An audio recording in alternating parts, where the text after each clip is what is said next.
শাশুড়ির নতুন কাজের মেয়েটাকে দেখতে হুবহু আমার স্বামীর মতো ছিল। প্রথমে আমি ভেবেছিলাম হয়তো ভুল দেখছি, ভুল পাচ্ছি। মেয়েটা শনিবারে আমাদের বাসায় এলো। আমার শাশুড়ি হঠাৎ গ্রাম থেকে তাকে নিয়ে এসেছিলেন। তিনি বললেন, তোমার বাচ্চা আর সংসারের কাজে সাহায্য করবে। মেয়েটার বয়স বড়জোর 15 কি 16, শান্ত, রোগা আর ভীষণ লাজুক। নাম বলল রেশমা। সংসার, সন্তান আর ঘরের কাজ সামলাতে সামলাতে আমি তখন ক্লান্তির শেষ সীমায়। তাই মনে মনে খুশি হয়েছিলাম যে একটা সাহায্য পাওয়া গেল। কিন্তু রেশমা আসার প্রথম দিন থেকেই আমাদের বাড়ির চেনা আবহাওয়াটা কেমন যেন অদ্ভুত ঠেকতে লাগলো। মেয়েটার আচরণে কোনো সমস্যা ছিল না, সমস্যা ছিল আমার শাশুড়ির আচরণে। যে মানুষটা আগের কাজের মেয়েদের সামান্য ভুলেই ঘর মাথায় তুলতেন, কথায় কথায় অপমান করতেন, তিনি এই নতুন মেয়েটার প্রতি অস্বাভাবিক রকম স্নেহশীল হয়ে উঠলেন। একদিন রেশমা একটা দামি কাচের বাটি হাত থেকে ভেঙে ফেলল। আমি শুধু মৃদু স্বরে বলতে গেলাম, একটু দেখে কাজ করো। শাশুড়ি অমনি অপাশ থেকে তেড়ে এসে বললেন, আহা, অত বাচ্চা মানুষ, শিখছে মাত্র। ও কি তোমার কেনা গুলাম নাকি দাসী যে অমন করে বলছ? আমি অবাক হয়ে শাশুড়ির দিকে তাকিয়ে রইলাম। এই রূপ তো ওনার আগে কখনো দেখিনি। শুধু শাশুড়ি নন, আমার স্বামী আরিফের মধ্যেও একটা অদ্ভুত পরিবর্তন লক্ষ্য করলাম। রেশমা ঘরে ঢুকলেই আরিফ কেমন যেন জড়সড় হয়ে যেত। কোনোদিন ওর দিকে সোজা তাকিয়ে কথা বলতো না, সবসময় চোখ এড়িয়ে চলত। খুব সাবধানে মেপে মেপে কথা বলতো রেশমার সাথে। দুয়াশাটা আরও তীব্র হলো এক সন্ধ্যায়। আমার স্কুল জীবনের বান্ধবী তিথি বাসায় এসেছিল। রেশমা যখন আমাদের চা নাস্তা দিয়ে যাচ্ছিল, তিথি হঠাৎ ওর মুখের দিকে তাকিয়ে হেসে ফেলল, বলল, আচ্ছা রে, এই মেয়েটার চোখ আর নাকটা একদম তোর জামাই আরিফের মতো না? হুবহু এক চেহারা। মুহূর্তের মধ্যে পুরো ঘরের বাতাস যেন জমে বরফ হয়ে গেল।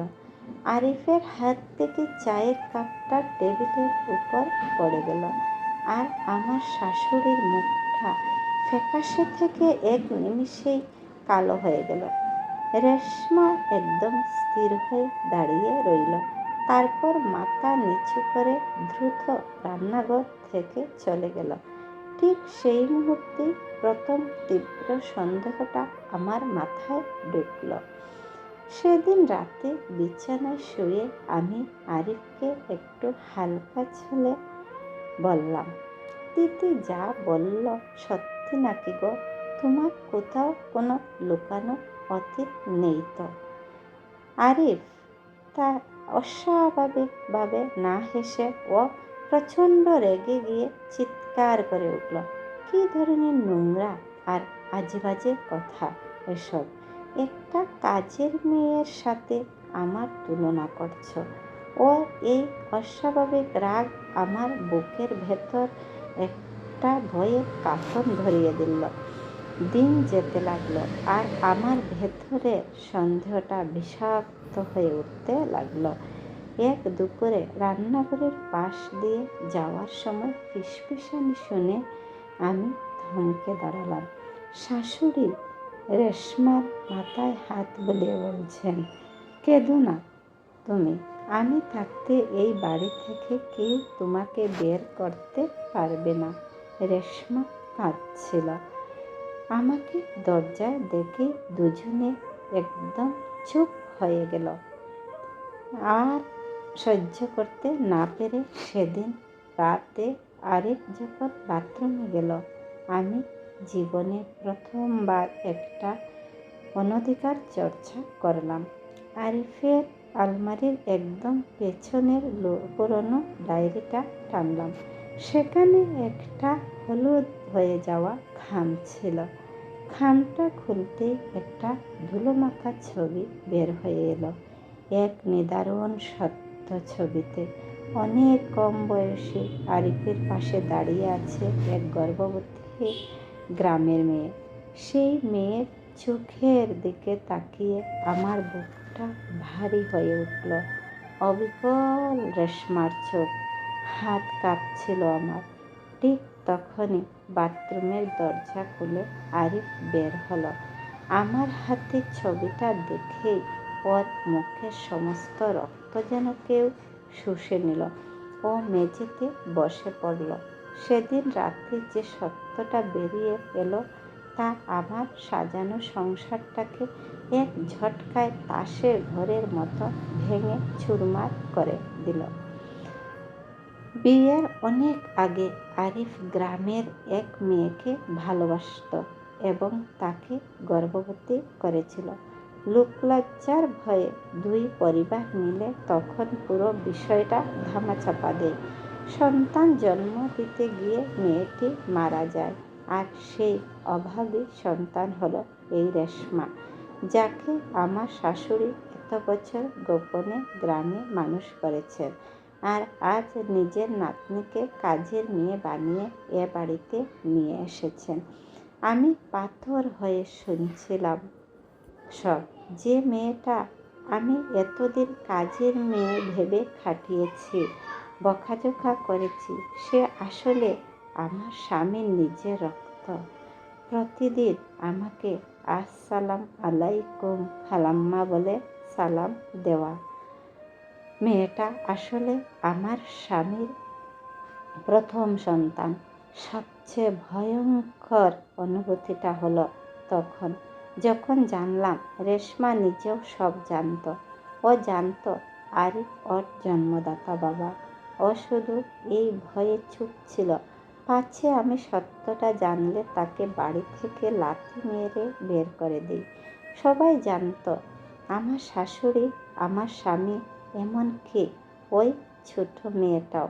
শুধু আমি একলা বোকার মতো একটা বিশাল মিথ্যের উপর দাঁড়িয়ে থাকা সংসারকে নিজের ভেবে আগলে রেখেছিলাম। আরিফ এখন আমার পা ধরে কাঁদছে, ক্ষমা চাইছে, কিন্তু আমার মাথা কাজ করছে না। চারপাশটা অন্ধকার লাগছে। যদি আজ আমি এই ছবিটা না পেতাম, তবে সারা জীবন কোনো নরকে বাস করতাম। আমি কি পারবো সব ভুলে এই বিশাল বিশ্বাসঘাতকতা মেনে নিতে, নাকি এই সংসার ছেড়ে চিরতরে চলে যাওয়াই একমাত্র উপায়? এর কান্না আর আকুতি কোনো কিছুই তখন আমার কানে ঢুকছিল না। তীব্র এক ঘৃণা আর অভিমান আমার পুরো শরীর রেড়ে করছিল। আমি বিছানা থেকে আমার নিষ্পাপ বাচ্চাটাকে বুকে টেনে নিয়ে খাটের এক কোণে শুয়ে পড়লাম। চোখ ফেটে জল আসছিল, কিন্তু সেই জলের ভাষা আরিফ বুঝবে না। শুয়ে শুয়ে অদ্ভুত অনুভূতি আমার ভেতর ভর করলো। আরিফের প্রতি আমার যতটা ঘৃণা হচ্ছিল, তার চেয়ে 1000 গুণ বেশি মায়া হচ্ছিল ওই 16 বছরের মেয়েটার জন্য। রেশমা আমার স্বামীর নিজের রক্ত। নিজের বাপের বাড়িতে ও এসেছে কাজের মেয়ে হয়ে। থালা বাসন মাজার জন্য আমি ওকে কত বকেছি, অথচ ও মুখ বুজে সব সহ্য করেছে। আমার বুকটা কেমন যেন ভারী হয়ে গেল। আমি আর বিছানায় শুয়ে থাকতে পারলাম না। শরীরটা ধরফরিয়ে উঠল। এক মুহূর্ত দেরি না করে আমি খাট থেকে নেমে সোজা রেশমা রুমের দিকে রওনা হলাম। আরিফ চমকে উঠে পেছন থেকে আমায় ডাকল, অনন্যা শোনো। কোথায় যাচ্ছ তুমি? আমি পেছনে তাকালাম না। কোনো বাধা আজ আমাকে থামাতে পারবে না। রেশমার ঘরের দরজার সামনে এসে আমি থমকে দাঁড়ালাম। ঘরটা অন্ধকার, শুধু জানালা দিয়ে চাঁদের আলো এসে পড়েছে মেঝেতে। ঘরের কোণে একটা পাতলা তোশকের উপর হাঁটুতে মুখ গুজে ফুঁপিয়ে ফুঁপিয়ে কাঁদছিল মেয়েটা। ওইটুকু কাঁধ ভয়ের ছুটে কাঁপছিল। আমি ঘরে ঢুকতেই ও চমকে উঠল। চট করে মুখ মুছে চোখের জল লুকিয়ে মুখে একটা জোরপূর্বক অপরাধের হাসি ফুটিয়ে বলল, কিছু লাগবে খালাম্মা? পানি দেব? ওর এই সরলতা, এই অভিনয় আমার ভেতরের সমস্ত ভাত ভেঙে দিল। আমি সোজা ওর সামনে গেলাম। কিছু না ভেবেই ওর গালে সজোরে একটা থাপ্পড় বসিয়ে দিলাম। থাপ্পড়টা খেয়ে রেশমা গালে হাত দিয়ে মেঝেতে বসে পড়ল। ওর চোখ দিয়ে টপ টপ করে জল পড়তে লাগলো। ও অত্যন্ত করুণ সুরে কেঁদে উঠে বলল, আমি কি কোনো ভুল করেছি খালাম্মা? আমাকে তাড়িয়ে দেবেন না দয়া করে। আমিও আর নিজের চোখের জল ধরে রাখতে পারলাম না। অভিমানে কষ্টে চিৎকার করে কেঁদে উঠলাম। রেশমার 2 কাঁধ ধরে ঝাঁকুনি দিয়ে বললাম, ভুল তো করেছিস তুই, মস্ত বড় ভুল করেছিস। তোর বাপ মায়ের পাপের শাস্তি তুই কেন এভাবে মুখ বুজে ভোগ করতাছিস? তোর কি আবেগ মন নেই? তোর কি কষ্ট লাগে না? নিজের বাপের বাড়িতে তুই কাজের মেয়ে হয়ে থাকিস, নিজের অধিকার বুঝে নিস না কেন? সারা জীবন খালি কষ্টই করে যাবি তোর বাপ মায়ের ভুলের কারণে। আমার কথাগুলো শুনে রেশমা পাথরের মতো হয়ে গেল। ও বুঝতে পারল এত বছরের গোপন সত্যটা আজ আর গোপন নেই। ও ঢুকরে কেঁদে উঠে আমার পা জড়িয়ে ধরল। আমাকে ক্ষমা করে দেন খালাম্মা। আমি শুধু আমার বাবাকে একটু চোখের দেখা দেখতে আসছিলাম।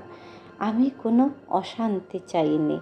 আমি আর নিজেকে সামলাতে পারলাম না। মেঝেতে বসে রেশমাকে টেনে হিঁচড়ে বুকে জড়িয়ে ধরলাম। যে মেয়েটাকে এতদিন কাজের মেয়ে ভেবেছি, আজ তাকে নিজের মেয়ের মতো শক্ত করে বুকে চেপে ধরলাম। আমাকে ক্ষমা করে দে মা, তুই তো কোনো পাপ করিসনি। আমি তোকে কত বকেছি, কত খাটিয়েছি। তুই তো আমারই বড় মেয়ে। আমাকে মা বলে ডাকবি আজ থেকে। তুই এই বাড়ির কাজের মেয়ে নস। আজ থেকে তুই এই অনন্যার মেয়ে। আমাদের এই কান্নার শব্দে দরজার সামনে এসে দাঁড়িয়েছিল আরিফ আর আমার শাশুড়ি। রেশমাকে আমার বুকে অভাবে জড়ানো দেখে এবং আমার মুখে মা ডাক শুনে আরিফ দরজায় ধরে ঢুকরে কেঁদে উঠল। ওর চোখের জল আজ আর মিথ্যে মনে হলো না। ওটা ছিল তীব্র অপরাধবোধের জল। আমার শাশুড়িও দরজার চৌকাঠে বসে হাত দিয়ে মুখ ঢেকে কাঁদতে লাগলেন। যে সত্য গোপন করে তারা একটা সংসারকে নরক বানিয়ে ফেলেছিল, সেই সত্যকে আজ মায়া আর ভালোবাসা দিয়ে আমি এক নিমিষে পবিত্র করে দিলাম। সবচেয়ে বড় বিশ্বাসঘাতকতার জবাব যদি প্রতিশোধ দিয়ে না দিয়ে ভালোবাসা আর অধিকার দিয়ে দেওয়া যায়, তবে অপরাধী সারা জীবন নিজের বিবেকের কাছে দগ্ধ হতে থাকে। আরিফ আর শাশুড়ি আজ ক্ষমা পেল, কিন্তু তাদের নিজেদেরই চোখের জলে। আর রেশমা ও আজ কাজের মেয়ের পরিচয় ধুয়ে মুছে আমার কুল আলো করে আমার ঘরের বড় মেয়ে হয়ে গেল। বন্ধুরা, এই গল্পটি দ্য স্টোরি হেভেনের একটি সামাজিক শিক্ষামূলক গল্প। আসলে মা শুধু মা হয়, এই গল্পের মূল বিষয়বস্তু। গল্পটি যদি আপনাদের ভালো লেগে থাকে, অবশ্যই আপনারা গল্পটি সবার মাঝে শেয়ার করে দিবেন, লাইক কমেন্ট করে পাশে থাকবেন।